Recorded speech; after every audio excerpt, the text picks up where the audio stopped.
He holds a postgraduate degree in electrical engineering and is a fellow of the Institution of Engineers. He is a chartered engineer, certified energy auditor, and an accredited professional with the IGBC. He is an active member of several professional organizations, including ASHRAE, ISHRAE, ISLE, FSAI, and IPA. In 2024, he will serve as the National President of the Fire and Security Association for 2024 and 2026 term. A warm welcome to you, sir. The next panelist whom we have with us is Mr. Sandeep Goyal, who is the chairman of Prion Consultants. Sandeep Goyal has over 28 years of experience in building services consulting and has served as a design engineer, successfully designing systems for a wide range of projects. His portfolio spans mixed occupancy, buildings, hospitality, healthcare, commercial spaces, retail developments, high-rise buildings, and large plotted developments. Mr. Goyal has played a key role in the revision of the National Building Code of India, contributing to 2005, 2016, and now the 2025 editions of the code. He has been extensively involved in the design, coordination, and formation of MEP services for more than 100 projects, including over 20 hotels, 8+ hospitals, and numerous prestigious projects. A warm welcome to you, sir, and can we have a round of applause for our panelists and the moderator?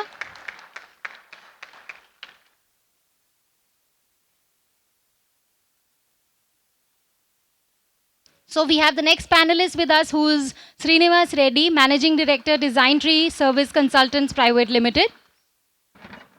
K. Srinivasa Reddy is a civil engineering graduate from Bangalore University with over 28 years of experience in providing engineering design consultancy for a wide range of sophisticated structures. His expertise spans multi-storied residential, commercial, hotel, mall, hospital, industrial, and institutional projects. Under his dynamic leadership, the company has achieved remarkable progress, having provided design solutions for over 500 million square feet of residential and commercial projects. From its humble beginning, the company has expanded to a workforce of over 200 professionals, marking an unparalleled achievement in the industry. A big round of applause for Mr. Srinivasa Reddy. So I now welcome the next panelist, who is Shri S. Dharanipati. He comes from Larsen and Toubro, the biggest infrastructure development company in the country. He is Chief Engineering Manager Civil at Larsen and Toubro. Shri S. Dharanipati holds a civil engineering degree with masters in environmental engineering. He has a rich experience of 25+ years in design of public health engineering systems such as STP, WTP, ETP, RO plants, cold and hot water systems, sanitary, sewer, and rainwater collection systems, including rainwater harvesting, solid waste management for all categories of buildings and factories. He has done the complete design of water supply, sewerage, and stormwater drainage systems in municipal projects and was involved in project management consultancy for the infrastructure projects and carried environmental impact assessment studies for various projects such as hydropower plants, MRTS, roads, and airports. I welcome this esteemed panel and the moderator to begin the session. Thank you. Thank you very much. Good afternoon, everybody. Yeah, I could see the mood in the people, actually. This is really a very tough job, for us, for the panelists. And immediately after the lunch, I have participated in so many seminars and so many meetings, like this kind of panel discussions. Unfortunately, every time I get the program only after lunch. I don't know whatever my bad luck or good luck or whatever it is, but every time it is the same thing. I tried hard, once when I was curating a program, I made it before lunch. But unfortunately, program got delayed and then again it has become after lunch. So that is every time, the same thing is happening. I think we try to make you all awake and let us make it as interesting as possible. It's a very interesting topic, high-rise challenges, high challenges in high-rise buildings. Very high challenges. So we are not talking about normal challenges. If you take any building today, even normal buildings, we have a lot of challenges. because while planning, especially I am a service consultant, and we always have fights with our architects. We'll have fight with our structural consultants. So that is a normal routine thing. But when it comes to the high-rise buildings, these fights are much more, higher, I would say. Even those challenges and fights are very high. So we would like to see what kind of challenges generally we face. And today in Hyderabad, I don't know, maybe in other cities, I am not sure, but Hyderabad is witnessing a number of tall buildings. Almost we see up to 250, 260 meters, 280 meters, something like that. And we have to gear up to successfully hand over these kind of projects, first thing, execution, handing over, and later operation and maintenance. So let us see, first of all, whether these kind of high-rise buildings are required or not, I don't know. But this has become a trend, and this is going to be the future lifestyle, especially in Hyderabad. That is for sure. So my first question to you, sir, as a structural, Mr. Srinivasa Reddy Garu is a very renowned structural consultant, structural, and of course they do MEP also as such. And I wanted to ask you, what kind of challenges generally, when you talk about tall buildings, I have seen some buildings where structural consultant comes and asks 600 wall thickness or 500 wall thicknesses. And what kind of other problems generally you foresee in this kind of thing? Thank you, sir. And thank you, madam, for a warm introduction. Small correction.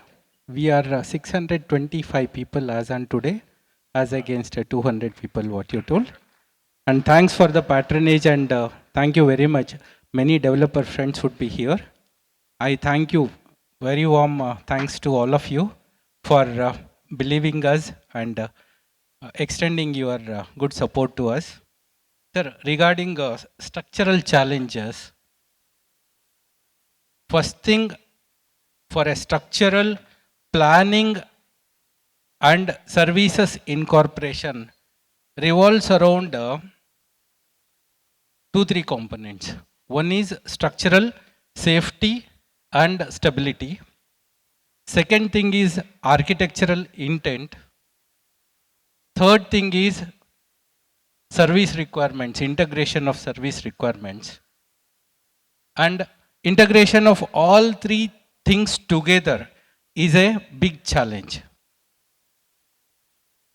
This I start enumerating one by one. Regarding structural safety and stability, more emphasis goes towards handling vertical loads and lateral loads. Vertical loads are due to building weight itself and occupants. Lateral loads are due to seismic and wind loads. These things can be tackled by various systems like shear wall system for a residential structures, outriggers, or perimeter walls for commercial and other type of structures. Adding to these two, there is one more loads which are very important, like sway, wind induced sway, as well as vibrations. This creates lot of discomfort for a human. This is human comfort level also has to be considered. It is very predominant while doing the structural services. Added to this, next I wanted to address regarding architectural requirements. Large environmental decks at the lower level. Double height parkings, where your floor to floor height is so much that bulky columns are innovatively to be taken or a thick walls are to be taken. It is inevitable. Say we are going 60 floors right now in Hyderabad, we are doing 62 floors right now. And going forward, if the same trend continues, maybe going forward in a very short while, we may do 80 floors also, 100 floors also. This is what is the expectancy. And to do these things, when it comes to the sway and vibrations, we can be tackled those things by introduction of some dampers or adopting aerodynamic building shapes. These things architecturally need to be considered, and when we do tall buildings, I think both structural and architectural integration is too much important, including all MEP services, so that the building can be complementary. So what happens because of environmental decks, because of large heights and intermittent services floors also pose a challenge. Tall buildings, two things for a sway and vibration, whatever for wind and seismic, what we have to consider is center of mass, center of rigidity, so that building modes can be very economically done. To address services integration within the floor print, we had to house various services in a smaller floor prints where shafts are to be coordinated, where routings are to be coordinated, transfers are to be done, and transfers at intermittent levels are to be coordinated. These things pose lot of challenges to entire team working on the project. And unlike Western countries, we work all together. I mean, time is a constraint. We start everything at a later stage. Excavation would have started. And we start coordinating. There is a pressure on us to release the drawing. And these high-rise structures pose lot of challenges in terms of basements and foundation also.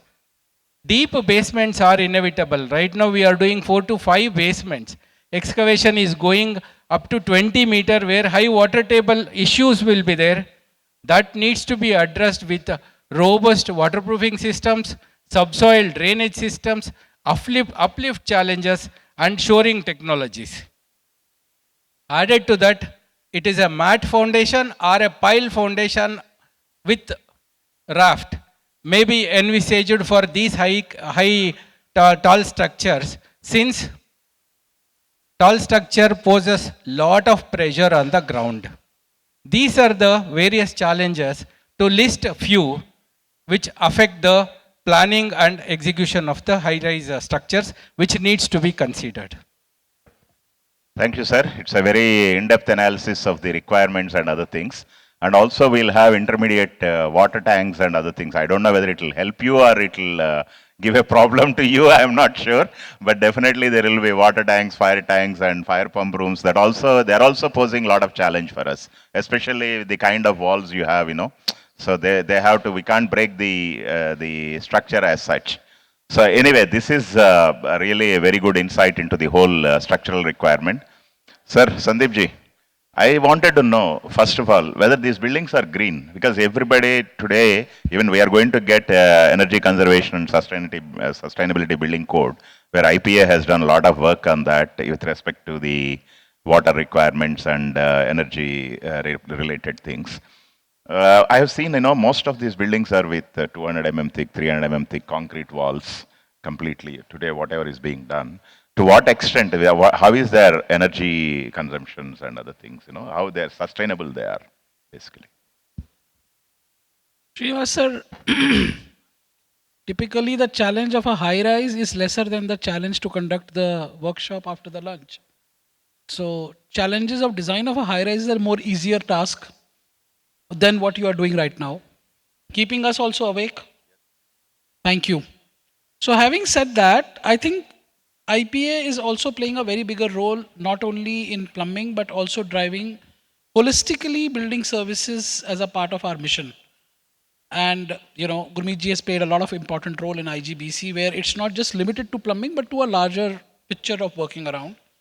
So as far as air conditioning and electrical services are concerned, that's one part of our story.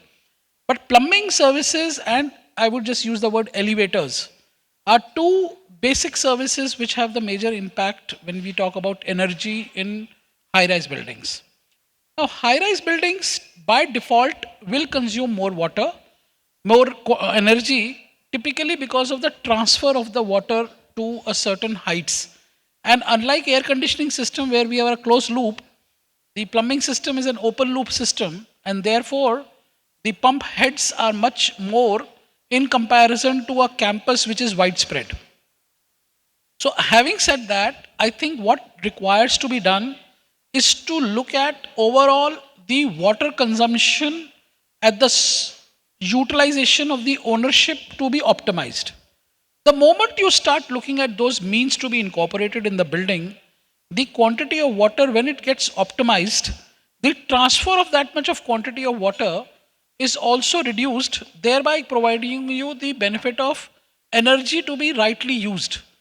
We are not looking at energy conservation systems. We are looking at systems which require right use of energy. Transferring, therefore, the right quantity of water to the various spaces of use. Now, in plumbing, typically it is water and drainage, which are two basics in terms of our design philosophical works.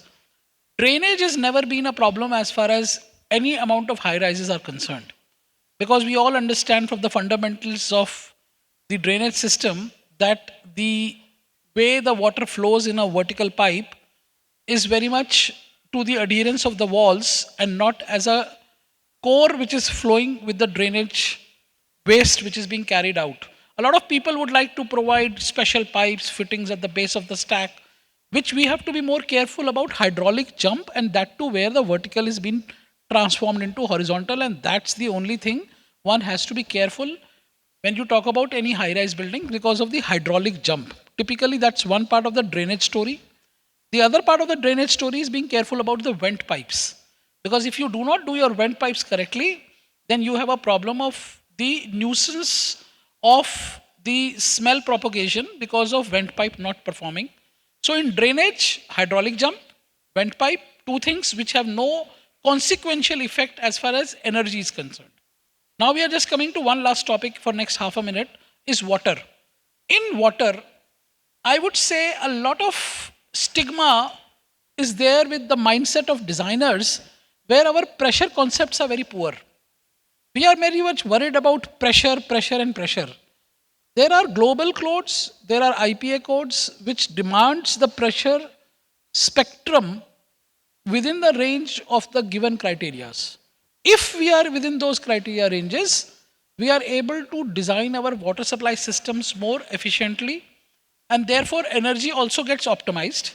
It is unfair to develop pressure and to reduce pressure by PRVs.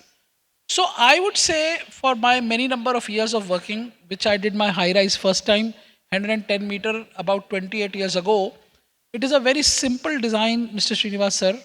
You need to just consider 20 floors for the purpose of your understanding, and any building which is a 60-story building is nothing but a 20-story building kept over another 20-story, another 20-story. So all you have to do is to break the building. In fact, the structural wise life is much more difficult because the building is becoming 20-story, 40-story, 60-story, 80-story. It impacts, the elevator is a different ball game altogether. Plumbing, I think, is the most simplest and most logical when you break the building into parts and then work as a whole. Energy wise, it does require more energy, but if you are smart in your pump selection and water quantity to be optimized, I think this will become one of the most satisfying experience of designing a high rise. Thank you, Sandeep. It's very good. Yeah, definitely the energy consumption is appears to be high, but if you prudently design the whole system, probably you can optimize it. But otherwise, when compared with a regular maybe 5 floors or 8 floors building, definitely because water has to be lifted to all those floors, so naturally the consumption will be higher. So that goes with the high-rise buildings. Sir, Mr. Dharanipati, I mean, any plumbing system, we have water, wastewater, and then stormwater or whatever it is.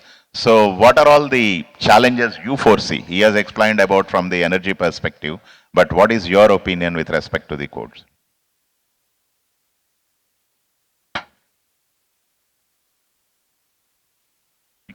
Good afternoon all. First of all, I would like to thank IPA for inviting me for this wonderful conference. So, and also have the platform to discuss various experts in the same field of various engineers. So coming to the point of Mr. Srinivas, so if you see the high-rise building, so high-rise, if you take it as a three component: water supply, uh, drainage, and the rainwater. So normally, what are the design parameters? What we face the high challenges in, as Mr. Sandeep has mentioned, pressure, high pressure. There is a variation in the pressure from the top to the bottom. So that is one type of challenge we have to take it up. And second one is, so we have to maintain the velocity is another challenge. So velocity, maintaining velocity is a very big issue now. So up to the 3 meter per second velocity, because the system we have to bring it to the 3 meter velocity. So that is also another point. So most of the high-rise building is running more than the 3 meter velocity. So for which we may have to face the pipe sound or water hammer point, and then fixture may go off, and wear and tear issues and all it will come. So those issues and all we have to overcome that. And finally, supplying water to the consumer at the reliable pressure is a high challenge. So that you have to overcome. For to tackle these issues, these points, these challenges. So first of all, we have to zoning the vertical. We have to zoning the system actually vertically. We have to make it. So maybe top floors may, for the 3 floors, we may have to go for some booster pumps for maintaining the minimum pressure. So after that, after the 7 floors, up to the 7 floors, it may not, PRV may not be required. So for the bottommost floors, we may have to provide the PRVs to maintain the minimum pressures of 4.2 bars as per the codal requirements. So with these only we have to do that. And another way, there is a 2 ways of maintaining the there's a PRV actually. So during the vertical stacks we can provide the PRVs, and another way of providing PRV is so top floors we can do without PRVs, and the bottommost floors we can run the pipe, vertical pipe, and basement ceiling you can run and minimize the, my point is to minimize the PRV, which leads to the minimal of maintenance free system. That's what I'm pointing out. So with this we can have the pressure free system coming to the in respect of the water supply system. So when you come to the sanitary system, so there are 3 challenges we have to make it. The first of one is maintaining the water seal at the trap. And second point is, and the hydraulic jump has to be maintained at the bottom of the pipe. And third thing is we have this venting issue will be there. So we should have the proper venting system so that the foul smell will not be developed. So accordingly, now the latest technology and all, the solvent system and all, it has come. So it is a single pipe system with a solvent unit, which reduces the smell, and also the pressure vessels kept at the bottom so that we can reduce the hydraulic jump also. So through which we can avoid this the sanitary design issues. Finally comes to the rainwater collection system. So rainwater is there, we have to take care of rainwater because the hydraulic jump at the basement bottom will be more. So we may have to take an intermediate floor. We can divert that main line to reduce the flow. Accordingly, we can reduce the pressure at the rainwater downtake, and finally we connect to the bottom of the externally we can connect. So through which we can these are all the changes we can overcome, and we can do the methodology we can do sort of these issues. Thank you, sir. Thank you very much for the detailed explanation. And Sir Srinivasa Reddy garu, I wanted to ask you the next question is, when we look at, I used to stay in a building of around 13, 14, 13th floor or 14th floor. We used to find whenever we open our balconies, a lot of wind flows and other things. And but today I see, of course, I am asking you, you may not be an architect, but I wanted to take that role also today. And, most of the most of the buildings, whatever we see today, even at 60th floor, we have balconies, sit-outs completely opened up. How safe they are? Is it okay? I mean, I don't see these kind of things in abroad. Sir, it's a very right question. So abroad, where climate conditions are very harsh, or density of development is too high, they are preferring internal spaces over outdoor spaces. But urban policies, planning policies in India are accommodating balconies. Even NBC says they can be used as refuge floors up to 60 meter, I believe.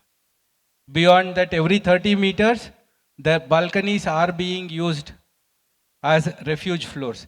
I don't know whether fighting system is available to reach to that level, to be frank. But code says it is allowed and those things are to be provided. This is one irony which can be sorted out. No, my question is the And, safety, with respect to wind. I am coming wind back to the safety. Since codal provisions is there to accept the balconies, it is the responsibility as a structural consultants to design as per building codes a robust system which can take both wind as well as the live loads. So we are doing that. However, one requirement to the architect, instead of a cantilever balconies, if we can tuck that within the footprint of the building, it would be more prudent and it is safe. Cantilever at 60th floor or 50th floor is not that greatly appreciated. However, structurally it can be designed. We can do that. But considering the safety and human comfort, it is always better to tuck into the systems. Regarding structural stability, yes, it can be done. The other thing is putting up a high guardrails. There is safety can be achieved. 1.2 meter is the minimum height, I think, if I am not wrong, as per the codal provisions. Yeah, and next is your wind pressure.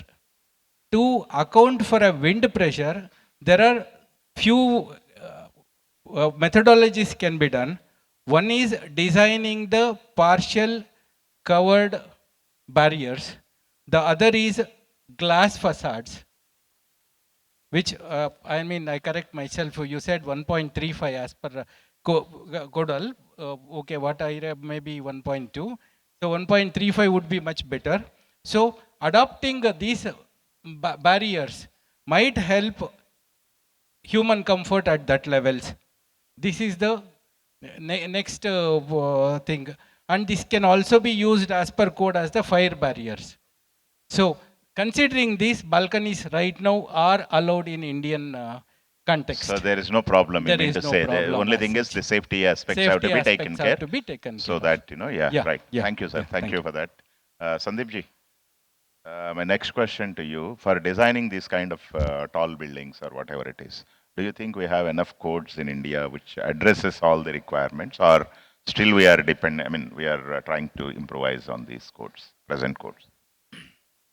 One thing on the balcony part of it, sir, just to add a little bit insight of what I would know of.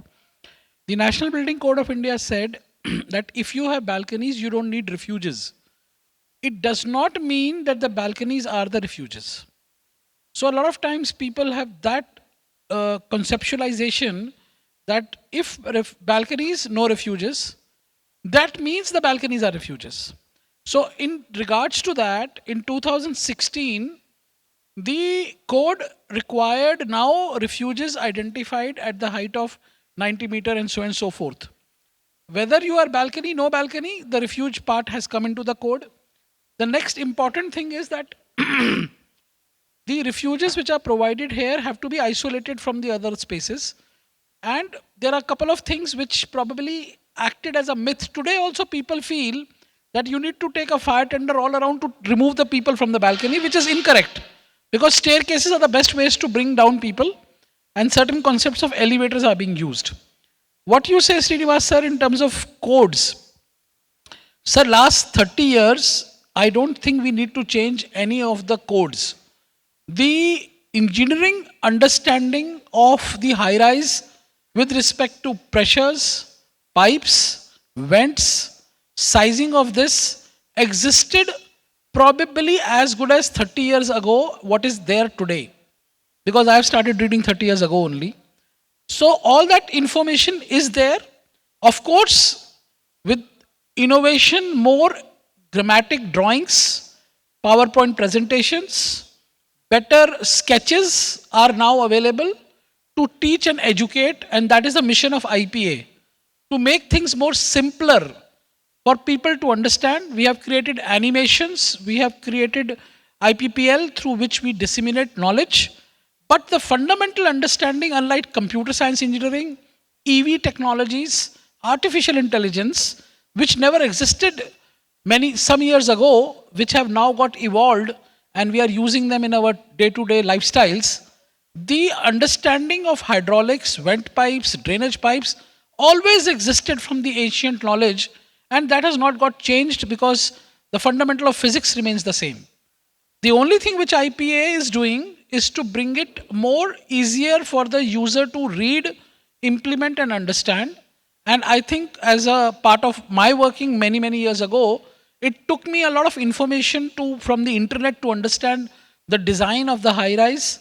But now information is available more easily, and the mission and goal of IPA will always remain to make it more simpler for the readers to adopt this technology in their projects. And therefore, the codes today are more easier to understand, but the knowledge always existed because we have been doing high rises successfully many years. The only thing is that the population of high rises are increasing. Therefore, the knowledge to design this should be more widely spread. Thank you, Sandeep. It's very well said. The present codes, whatever are there, probably the better interpretation is what is required and the adaptability of those codes. Otherwise, we have all the requirements mostly addressed in the codes. Dharnipati garu, one question I want to ask you is about the operations and maintenance, because we need to look at one is uninterrupted power, uninterrupted water, or uninterrupted movement of people, especially in a tall building, because they can't go up and down, right? So in such a case, what kind of operation and maintenance issues generally are faced, and how do we ensure uninterrupted water supply kind of thing? Operation maintenance issues you're talking about, operational maintenance. So redundancies or something is expected, and how do you take care of the reliability of the whole system? So normally during maintenance, we will face the PRV is the main issue. We will face leakages in the PRVs, and all the bends need to be. Can we avoid PRVs also? That is another question which I want. Avoiding PRV is very difficult. For the tall building, we can go for brake tank like that. Brake tank with the brake tank, so we can. Not fully we cannot avoid. So minimal number of pre-RV has to be provided at the basement level. So that is what earlier we used to provide PRV for all vertical stacks. So now we have optimized that.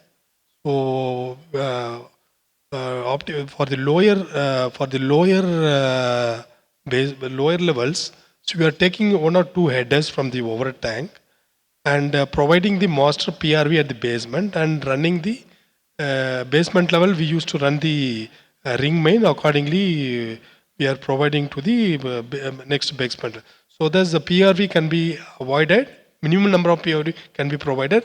The maintenance point of will be very less. So through which only we can do that. The PRVs is the only problematic thing that. Yeah, minimal number we may have to go. Yeah. Okay. Sir, what about structure? We also see beautiful, the interconnecting bridges between two towers. at around 200-meter height or maybe 240 meters height, So what kind of maintenance, sometime back when we were discussing with somebody in Singapore, they say, no, it's all steel and they need a lot of maintenance and other things. So what is that in any general high-rise structure with respect to the structural maintenance?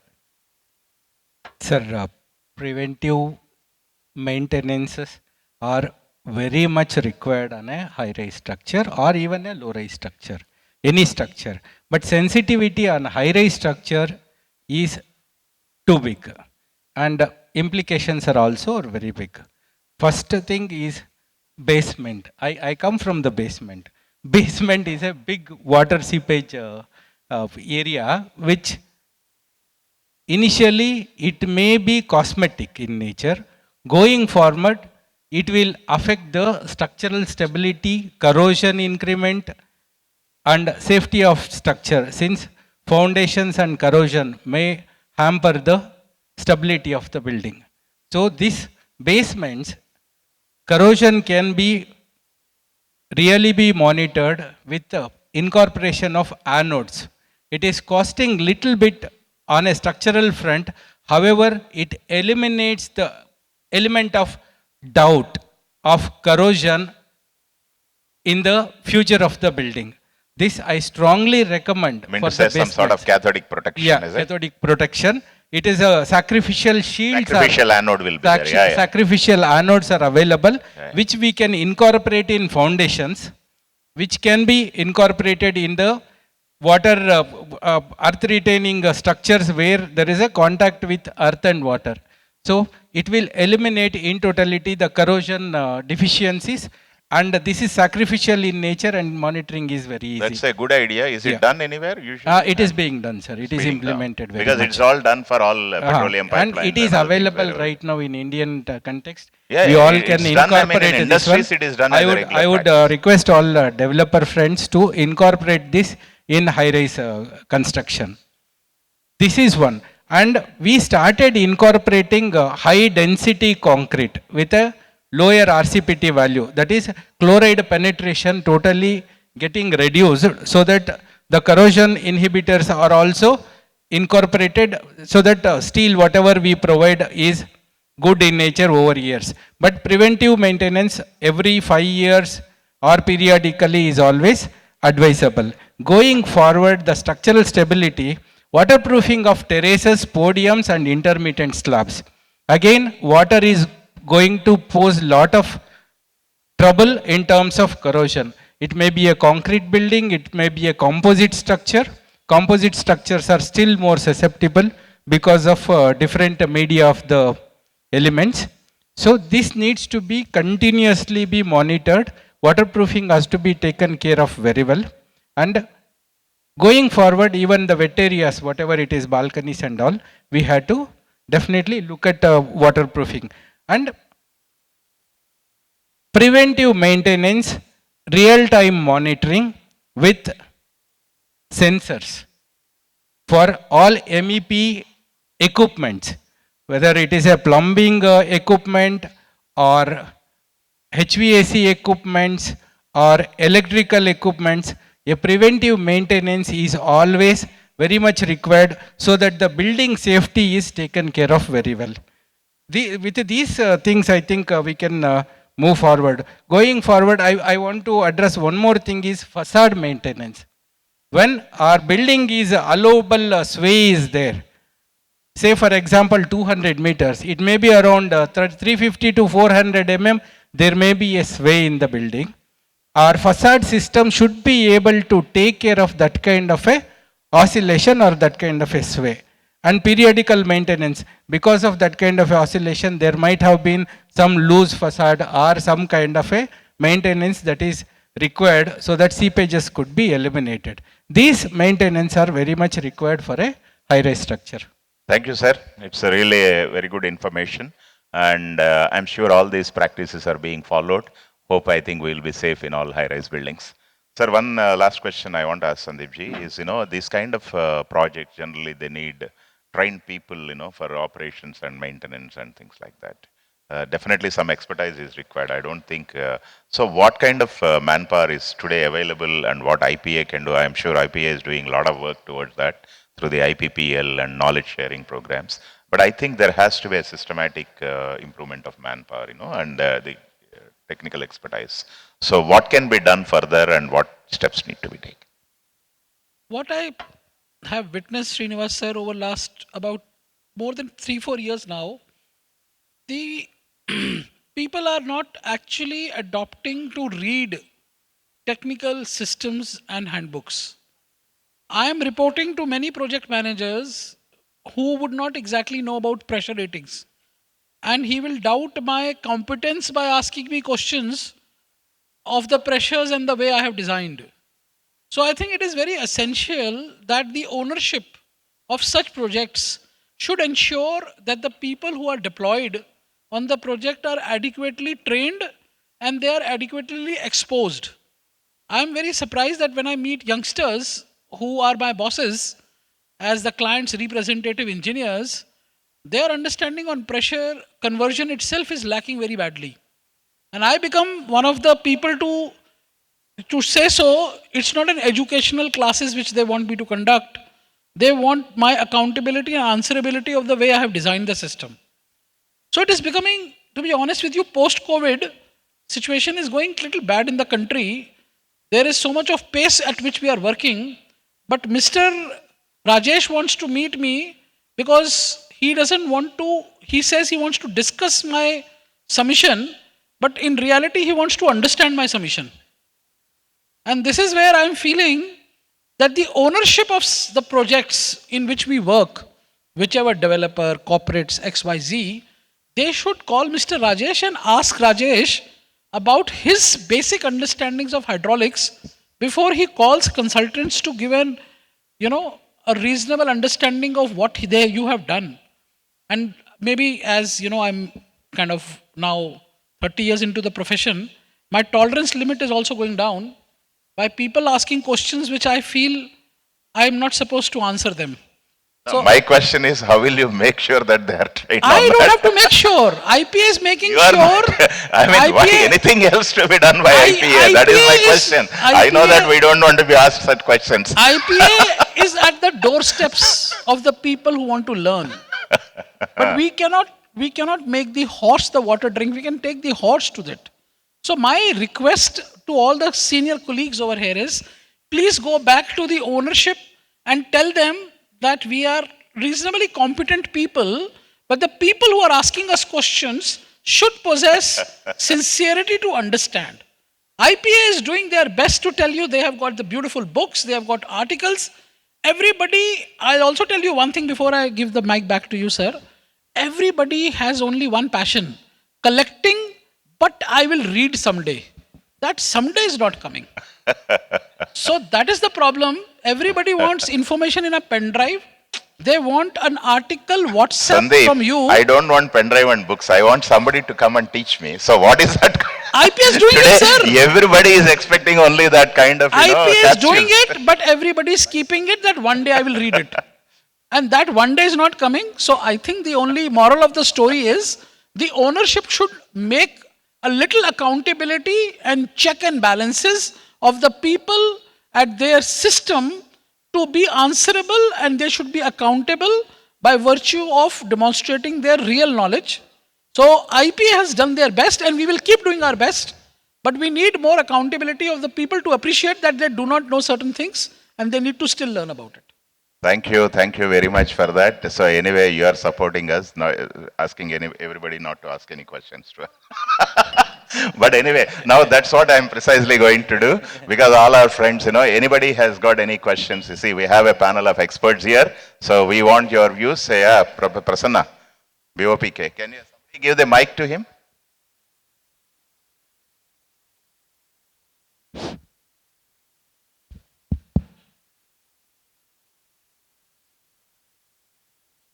Sanjeev ji, you are nicely articulated. Nicely articulated. Thank you for that. You can speak later. Otherwise, I have to listen We from know you our now. problem Okay. anyway. Is your tolerance level a little bit going down in the same? But you're a man with a lot of smile. I get a little more jerky about it. No issue at all. Yeah, just to take a lead from what Mr. Srinivasa Reddy said, there is a sway in the building to the extent of 400 300 mm. or 400. The second point is that there are chances that there is an actual shortening of building because of the load imbibe on the building. I just want to know from you, what is that effect of sway on, this is for general public, and also me. What is the effect of the sway on our plumbing, Piping HVAC, and the fire protection systems? How do we contain that? Yeah, thank you, sir. I think you are absolutely right. Now there are three things we are talking about: chill water piping, we are talking about electrical services, we are talking about plumbing services. So all of them have very category. I'll just give you from my experience of rising main. So rising main by default have got seismic supports requirement at the floor levels, so that the main backbone of the building as a power supply, and Srinivas Saab can educate us better on this subject, but there are seismic supports which are available, let's say classically for rising mains. The global code specifies specific seismic aspects for fire protection pipes. You have done immense buildings and you understand very clearly, even buildings which are of very big importance like storage warehouses, although not very tall, you and I have been working in introducing seismic supports so that during earthquake, these pipes should not be able to, should be able to accommodate such kind of things. The only thing which, when I did my tallest building, which I have done in my career, is 280-meter tall, there are engineering guidelines available regarding loops and expansions, which are to be provided in specifically water supply pipes, because drainage pipes do have certain tolerances with respect to the accommodating the changes in the profile. The good news is that by introducing service floors, we have also broken the problems in bits and pieces. So therefore, from my limited understanding, a little bit research on such buildings along with the structural engineers, introducing some kind of expansion loops does take care of our problems majorly. Thank you. Thank you, Mr. Thank you, sir. Thank you. Anybody else, please? Yeah. Can you please introduce yourself before asking the question?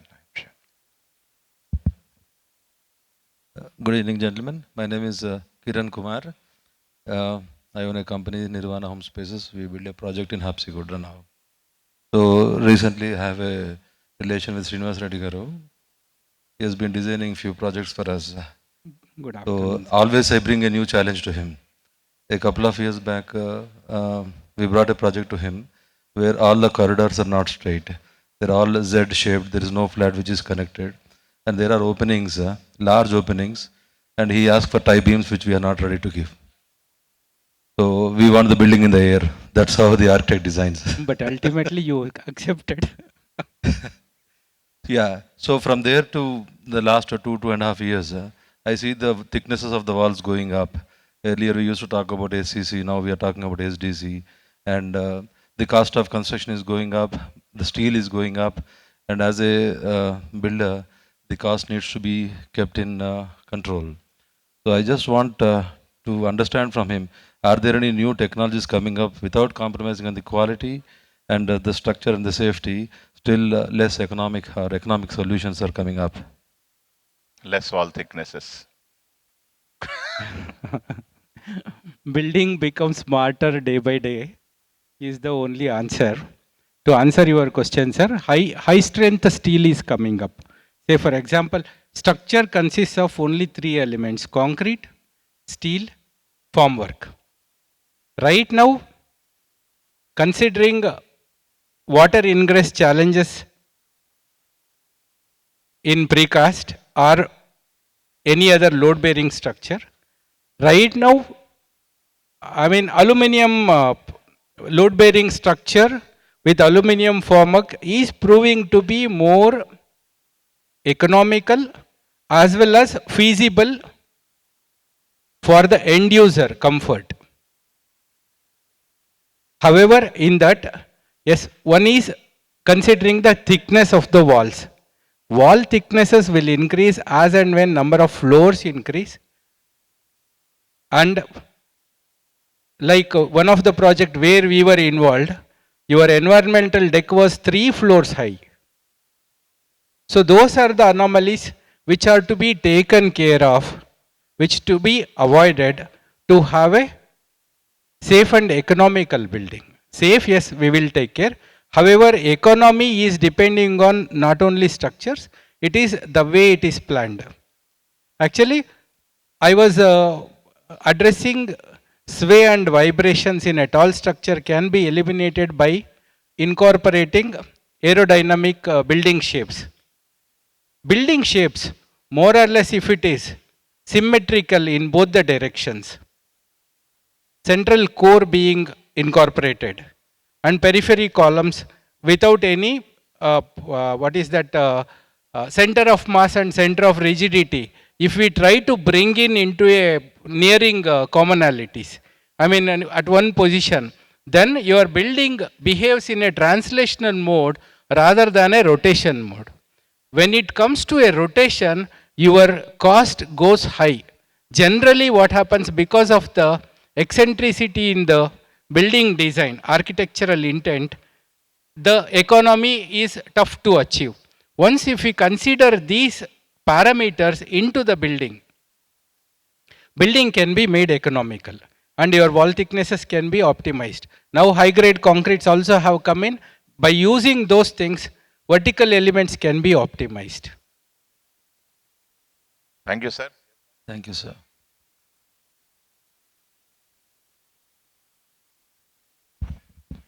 My question is to Srinivasa Reddy Garu. You know, now many buildings, greenfield, new buildings are going in for green certification, where we look at sun path analysis and try to bring in light rather than the heat. Now, this means when you're talking of wind tunnel effect and velocity of wind, how do you marry both? Because when you do a sun path analysis, the building topography, building does not have to face the road. It can be designed in a different manner. So how do you take care of the wind velocity effect then? The wind velocity obstructs when there is a corner entities generally in terms of structure.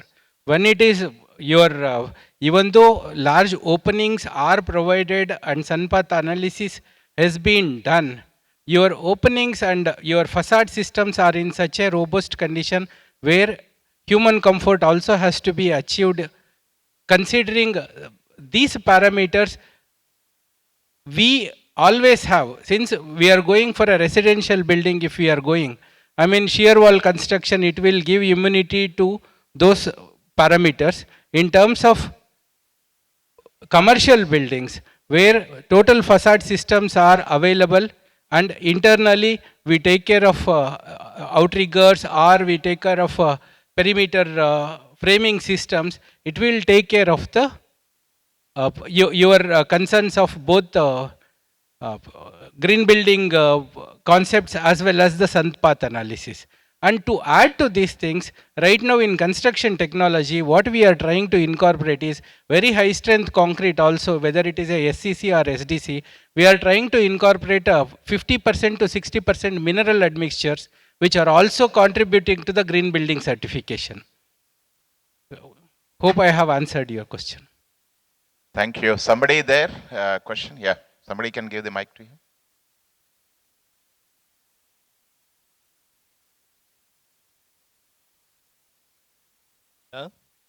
Good evening. My question is to the entire panel. Yes. You only, not me. Yeah, anyone can pick up. It's a generic one. See, you spoke about, Sandeep spoke about what happens due to lack of technical ability. But the fundamental problem is also that there is a dearth of people. Today, people coming into basic engineering branches itself has reduced. Most of the colleges have reduced their intake. And when we expect, maintenance teams, crews, they're not trained. For example, a plumber or a STP operator, there is no certification program and nobody is insisting on these certification programs. We don't even have a vocational training program for all these things.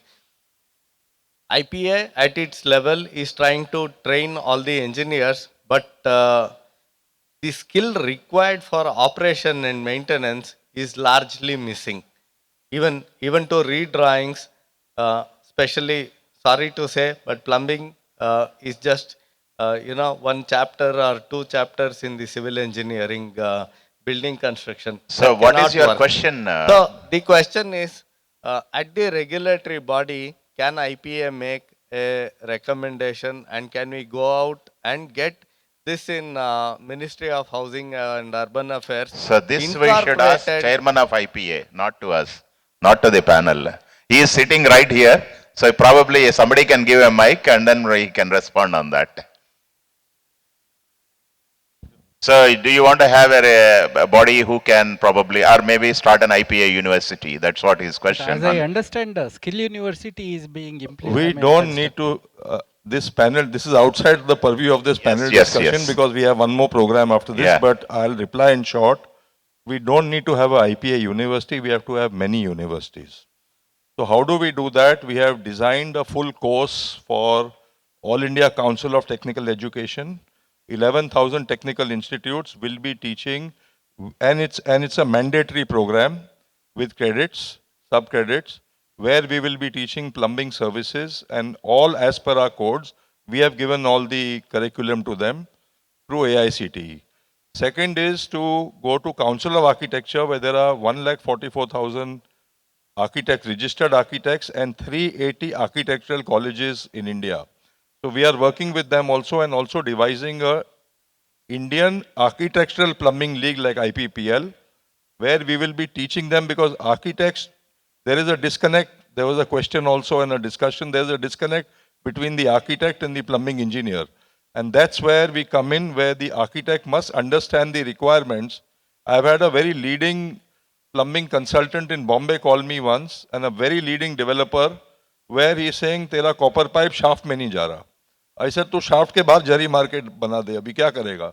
So what I'm trying to say, there's an absolute disconnect, and that's Right, where sir. we are working on, sir. Thank you, thank you. Somebody, last question, somebody there, I think he has taken the mic. Yeah.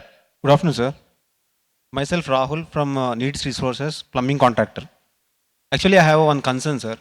Like the plumbers, generally what we have seen in the last 2 decades, the skill is reduced day by day, but the consultants who are proposing with the GI pipe in the shafts and the cellars, is there any alternate to that MOC, so that the skill is reducing day by day? The people who is coming with the plumbing knowledge, they are unable to do the work. They're only with the professional of CPVC and UPVC kind of PVC based. They are no having knowledge of all these kinds like GI material, CA. Some consultants are proposing CI also for the drainage systems in the cellar unit. So got your Thank you. question. Any one of the consultants wants to respond for this? About material of the GI pipe, because there is no expertise available to do the job. Any alternatives?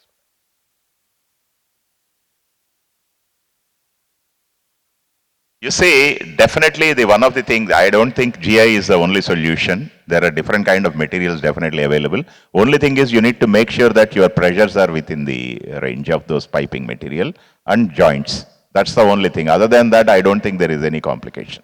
This is what my opinion. Anybody wants to respond for any one of you? Beyond that, it's okay. Okay. So if anything beyond that, you can always discuss. There is no problem. Hello. Yeah. Yes, sir. One Jagdish. last question. Yeah, I'm Jagdish from, I'm a structural engineer. I have a small question regarding the... Srinivasa Reddy? No, sir, to you. Yeah. Basically, it is regarding the subsoil drainage system which provide in deep basements. When we do 4 basements, 5 basements with high water table, to some extent we design the structural system to take care of the uplift. To some extent we rely upon the subsoil drainage system. And also, when we provide it, we tell to the clients, or when we propose, the performance of the subsoil drainage system may come down over a period of time, whereas building needs to last for more than 50 years or so. How do we maintain the subsoil drainage system? How can we restore it back to the original condition? Otherwise, the structural load on the structure may increase over a period of time. How do we address this issue? Sir?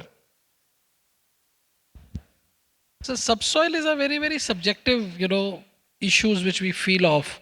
And today technologies are available to deal with subsoil. But one important thing to what my understanding on subsoil remains is that the quantity of subsoil to be collected and then disposed is also very relative. So as far as the structural design are concerned, collecting and relief of that subsoil becomes very, very much prudent for the purpose of the building basic foundations to be functional.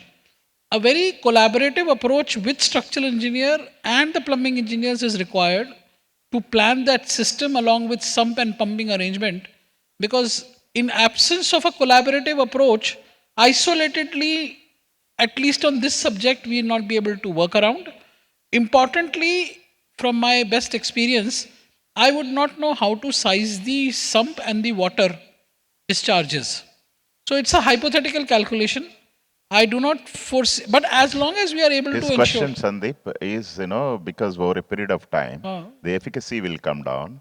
Because if he designs his structure considering this, then what will happen to his structure? I think that is the question what he has. No, but I'm saying you have to handle the subsoil part of the design to consider that it does not impact the overall structural lifespan. That's what. I would little That's add right. to this. Okay. Yes, sir. Yeah, there are three types of basements. One is totally inundated with water. The other one is gets inundated during monsoon and dries up during the summer season.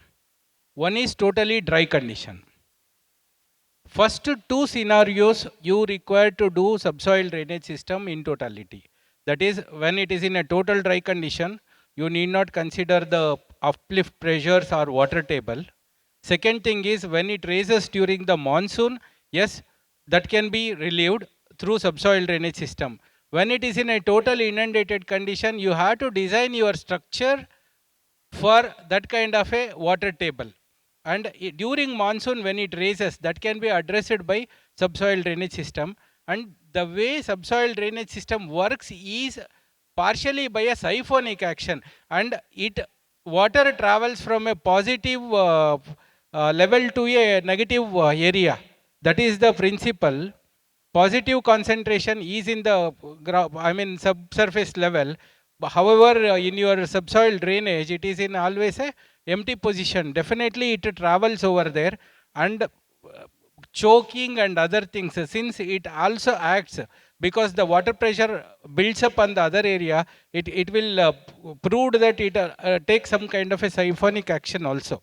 I think we can, that is what is our practice, and we are moving ahead with that. Okay, thank you. Hope your question is understood. Otherwise, you can have at your place. Thank you. And yeah. Thank you very much, sir. Thank you very much. Fantastic, distinguished speakers, panelists, and moderator, everybody on Thank stage. you to all my panelists. Really a lot of insights, new insights that have come out. It's a great moderation Thank you. with to a very, very talented, experienced panelists there. And look at the conference hall; it's filled to the brim. People are standing there. That's the kind of a response that we always have. Those who still have doubt, please stand up and take a look at the backwards. The auditorium is full to the brim. People are standing. Ladies and gentlemen, IPA had always been supported by the community of builders, construction companies, and all other people who are related in this activity. We respect and we recognize the contribution made by Raj Pushpa Group to the cause of IPA. We have Mr. Bharat Reddy, Director of Raj Pushpa Group here. I request you to kindly come onto the dais, sir, and we would like to honor you with a memento. I request the moderator of the day, Mr. Valluri Srinivas, to present a memento to Raj Pushpa Group. Ladies and gentlemen, that Mr. Bharat Reddy of Raj Pushpa Group.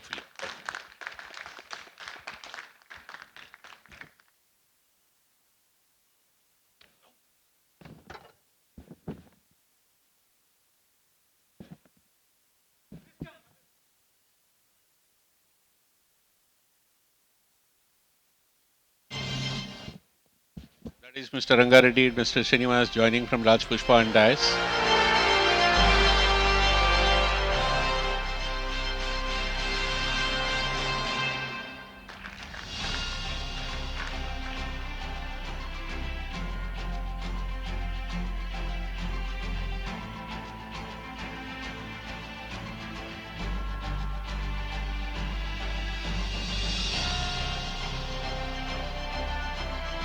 Thank you very much, Srinivas Garu. Now we have the next one.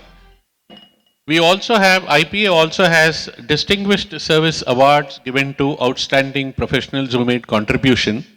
And in recognition of the distinguished service made by Sri Valluri Srinivas, I invite Mr. Gurmeet Singh Arora, National President of IPA, to come on stage and honor him with this Distinguished Service Award.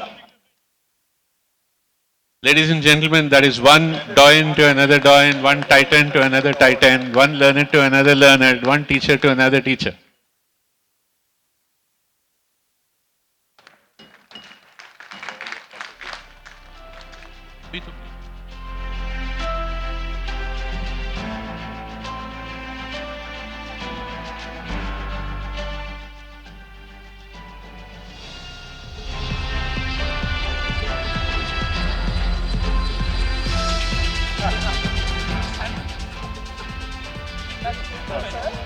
Thank you very much, sir, for that. May I now invite and request Mr. B.O. Prasanna Kumar to kindly step forward and present a memento to Mr. Sandeep Goyal.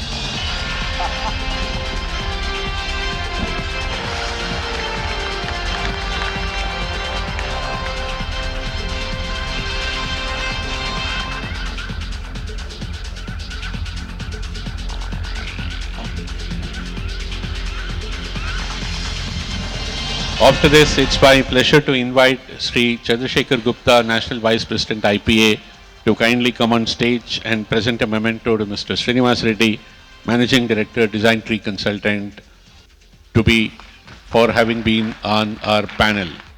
His expertise is very well received, acknowledged.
I now request Mr. Shiva Prakash, our NEC member of IPA from Chennai, to kindly come forward and present a memento to Sri Dharanipati Garu,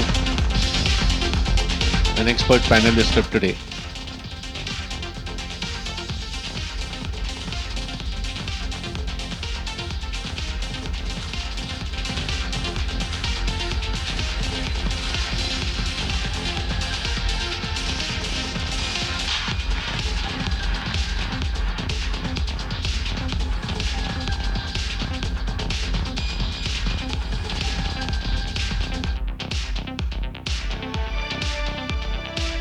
Thank you very much, gentlemen on stage, and thank you, ladies and gentlemen.